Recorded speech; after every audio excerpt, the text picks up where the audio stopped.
హఠయోగం సిద్ధిలు అవి అన్ని హఠయోగం అంటే సిద్ధిలు అణిమలు గరిమలు ఆ,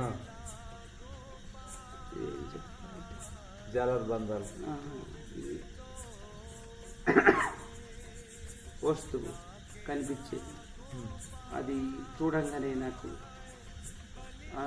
అందరి దృష్టిలో కనిపించాలి, అది కనిపించిన తర్వాత ఇచ్చినట్టు తీసినట్టు ఇలాంటివన్నీ అలౌకికమైన సిద్ధులు అవి. కానీ పోని తన పేరు ప్రతిష్ట చేసుకొని ఏదో డాంబిక అది శాశ్వతం ఉండదు. హఠయోగం శాశ్వతం ఉండదు.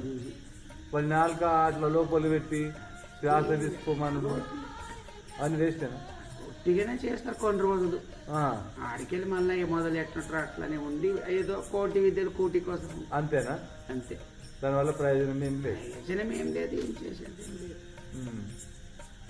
थोड़ा करो